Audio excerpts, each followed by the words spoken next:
Hey everyone, welcome to the channel. My name is Catherine, and in today's video I'm going to be talking about how I am building the life I want. So this video is going to be a little reminiscent of a video I uploaded about a year ago called How I'm Creating My Ideal Life, and every so often I like to recalibrate and just reevaluate my goals, where I've come from and where I'm going, and so I'd like to share with you a little bit about my journey now. For the structure of this video, I'm going to be using the word HAPPY as an acronym for the steps I'm taking to create the life I want, and one quick thing I want to say about that is I don't believe happiness is an end goal in itself. I believe happiness is a side effect of the journey. If it's the end goal in itself, then I'll never reach it. So it's part of the journey, not the destination. But I liked using the acronym HAPPY because I thought it described pretty well the steps that I'm taking to try to create the life I want. So here we go. Starting with the letter H, the first step that I'm taking to create the life that I want is healing from the past.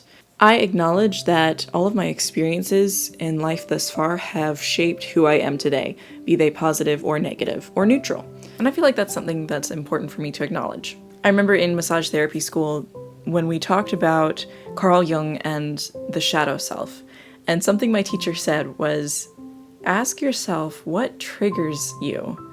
And that is a pretty good indication that that is related to your shadow self, or maybe that is your shadow self. And I do find myself asking, okay, what is it that makes me angry or upset or really emotionally activated or anxious?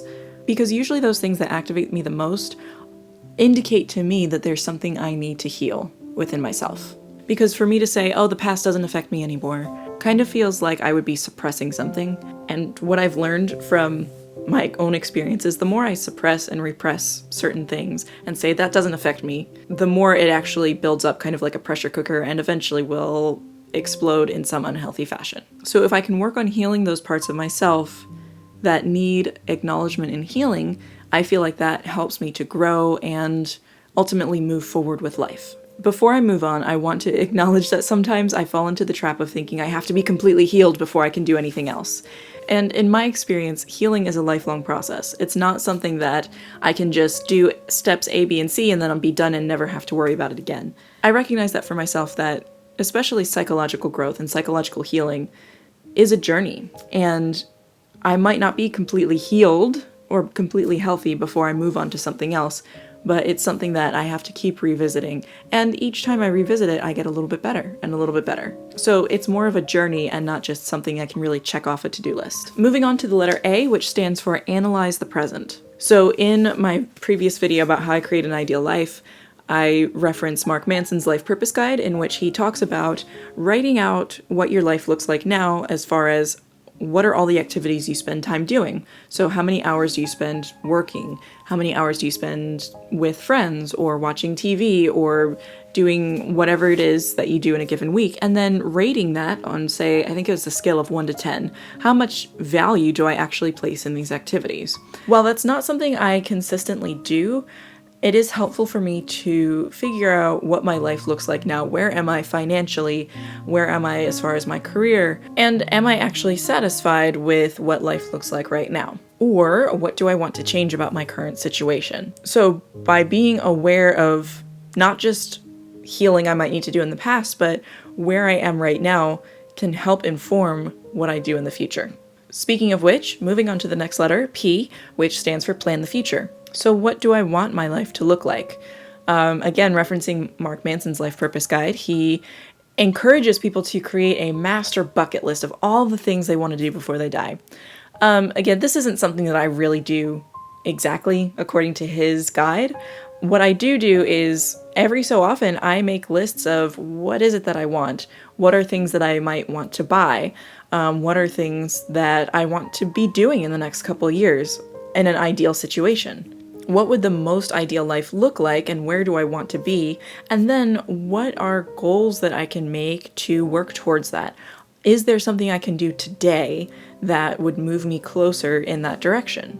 So for example, a few years ago, I had this idea that I thought it would be cool to go to massage therapy school. So one small step I took was just Googling what are the requirements for becoming a massage therapist and what are some local massage therapy schools? What do they cost? What do the curriculums look like? That was one small step I took in getting closer to that goal of becoming a massage therapist. And yes, it absolutely took me years to save up and prepare for becoming a massage therapist, but that was just one small step that I took, simply doing a Google search. Is this actually something I want to do? And yes, plans can change.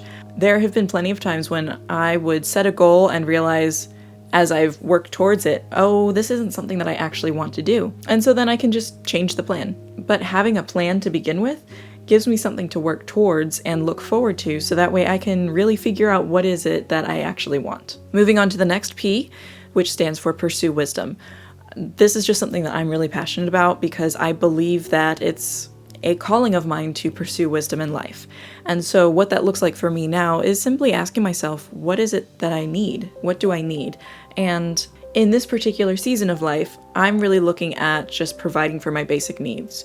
Food, water, shelter, exercise, sleep, a healthy community, a consistent source of income, and a consistent budget. And so one way that I try to accommodate those needs and make sure that I am providing for my own needs is surrounding myself with people who want to see me succeed. I don't know who said this, but there's a saying that you're the average of the 5 people you hang out the most with, which I believe is true, not only for people, but also content that I consume as well. So, of course, I love watching mindless TV on Netflix, and can I balance that out with other wholesome content like podcasts I listen to, or YouTube tutorials, or books I read that can help frame my mindset and grow myself in the direction that I want to go to pursue my goals. So asking myself what I need, surrounding myself with people who want to see me succeed, and consuming wholesome content, I feel is important to me in pursuing wisdom on the journey to accomplishing what I want to accomplish. And finally, the last step in the happy formula for me is yielding fruit. In my journey, that looks like just being able to acknowledge what I've accomplished thus far and being able to use that as momentum to keep going.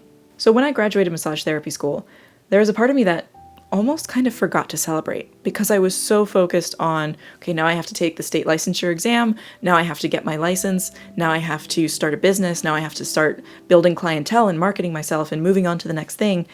And I didn't take a lot of time to just acknowledge, wait a second, I worked full-time and I went to school full-time and I put myself through massage therapy school and graduated.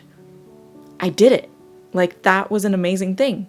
And just taking some time to reflect on how I've grown, I think can be one way that I prevent burnout in myself, because by seeing how far I've come, that can serve as momentum to keep me moving forward toward the direction I want to go.